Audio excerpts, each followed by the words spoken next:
Welcome to this week's BTO talk on generative AI. It's my great pleasure to welcome you today. My name is Michael Alf, part of Beyond the Obvious, calling from Lisbon, and I'm here with my two co-founders. Markus, over to you.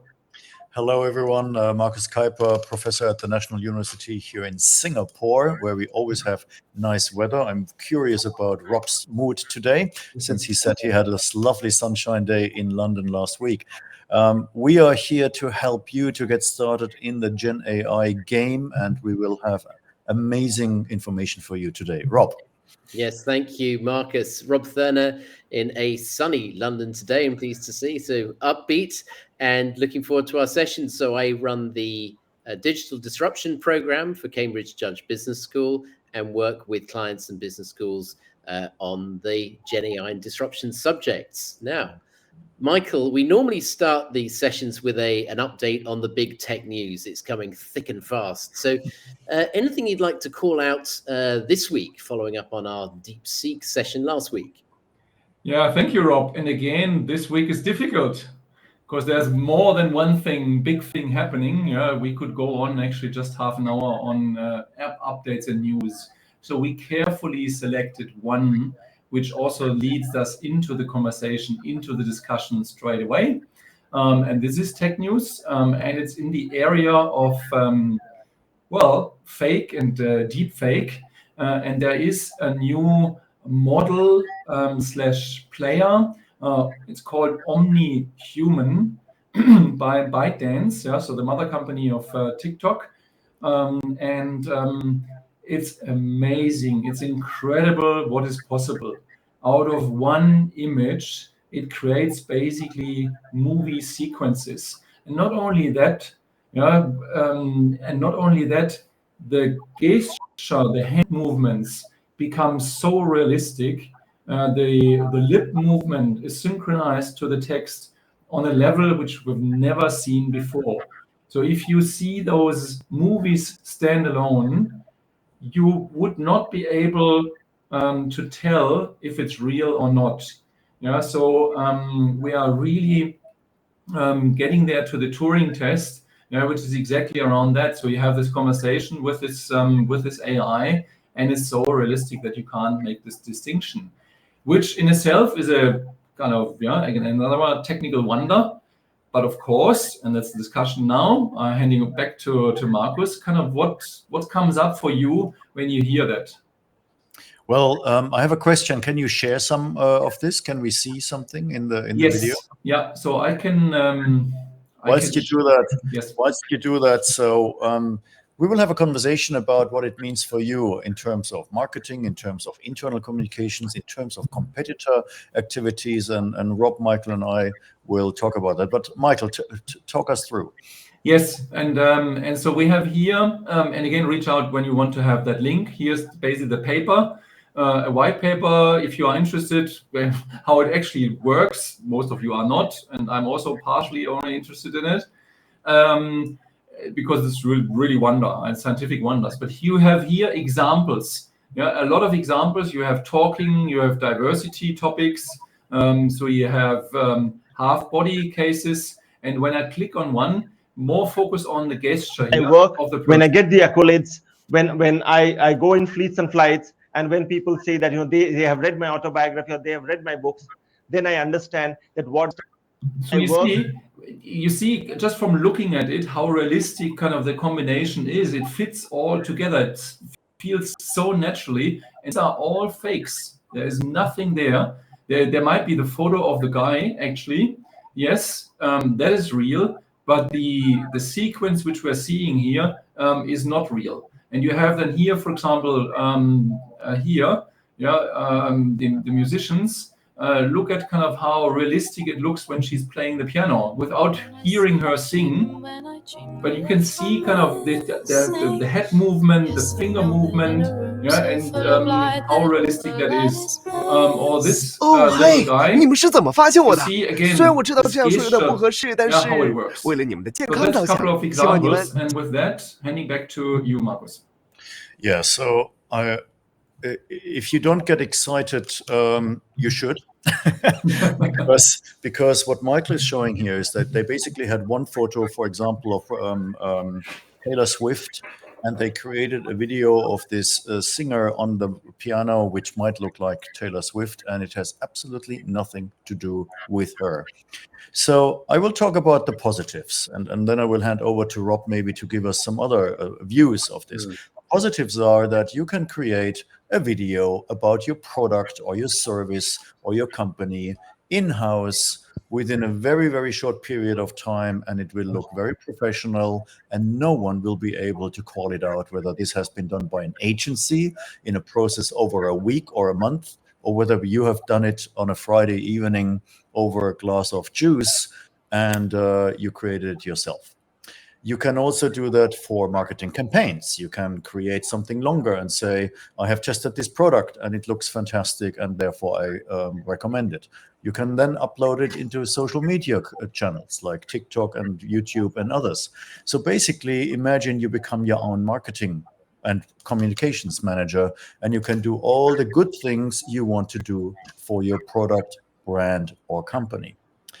Now, Rob, what are the other options someone might have? Well, I think you can just, if I can just build on what you've just said and give you two very explicit positives. If we consider production, for example, and the production costs, think about how much time it takes to find, brief, and then get approval for a production job. One of my daughters has just started in an animation studio, and they're working with AI to do exactly this right now. So this is super topical. So we can cut down the timing for production significantly in approval, which is where so much of our time is lost. Think also about testing. You've got a testing idea. You can take a product like this and get it to a sample and give them a really clear brand experience immediately without so much time required. So I think it's two builds there on the positives. On the negatives, now this is super interesting.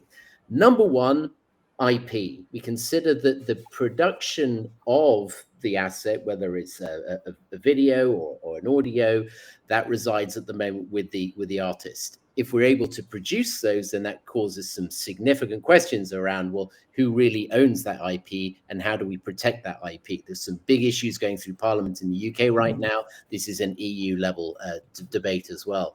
We think also about the impact internally. We've seen deep fakes on the news. How about your chief exec or your HR director explaining that there's either been a pay rise for significant numbers of staff or staff reductions? What's to stop a maverick going in there and doing this in their own business? So that's a big question. And then what about the competition? Suddenly there's some very credible content, or it looks like very credible content and opinion out there bashing your latest product launch with some hype about the impact on the customer. So there are a whole load of areas here that we need to consider. And this raises, of course, one of our biggest questions that we'll be addressing in the workshops around ethics and the ethical dimension. So Markus, if I could just pass that back to you, what's your reflection on those questions and those observations? Well, first of all, you need someone like Michael, in my opinion, who actually can explain to you what the technology is and what it does, right? Because, Michael, I will ask you in a moment, how easy is it actually to use these things and get started? Do you need to be really, really an expert, or can you just download it and you start it? Secondly, you need to understand what is possible in this world. If you follow our weekly, you realize that every week something new pops up. If you would follow our weeklies for the last 20 weeks, we never repeat anything any week because we don't have time for that.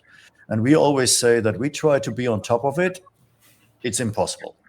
Because we basically filter out so many other messages. So if you want to understand what is possible for your organization, you need to understand what GenAI can do and what it can't do. And this is where we're helping you. Michael, so do you need to be a nerd in order to get started with that? Or is it actually getting easier and easier? Well, I think we should train all people to be nerds, shouldn't we? Okay, we should stop here. Look, I think it's a good question. And I think for videos and images, the answer isn't that simple. Even for text, it's not super simple. Generally, things are getting a lot easier. Yeah, so and some of the things, I mean, the first big step, of course, was ChatGPT, yeah, with a very, very simple user interface. Everyone understands and can use. Yeah, so that's great. And similar things happen with images, similar things happen now with video. Yeah, so it will be relatively easy to create something which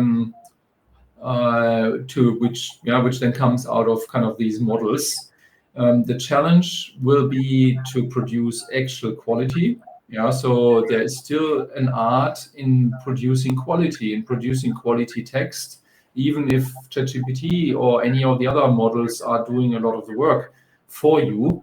Yeah, you still want to fine tune and optimize and add personal stories and whatever you want to do. Yeah, so that's definitely part.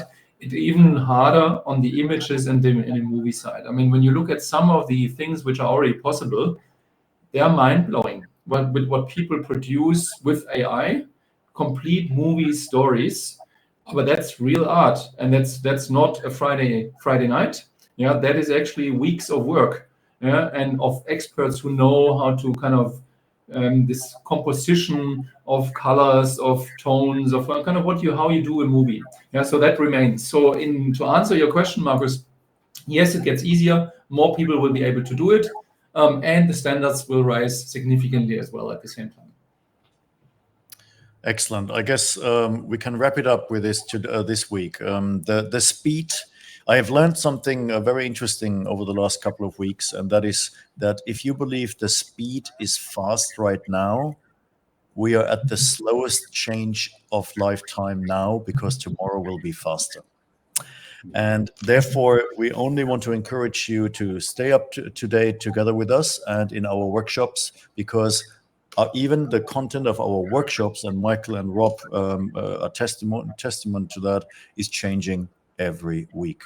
Rob, what's planned next? How do customers can get involved?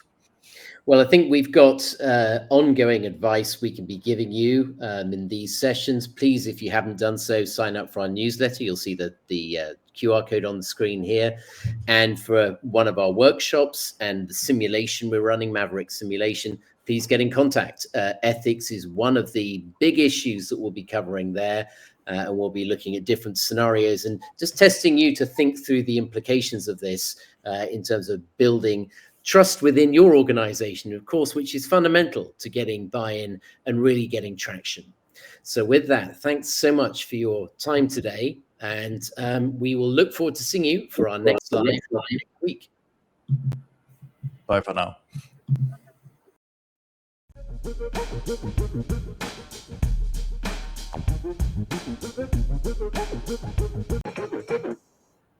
That's cool. I like the outro.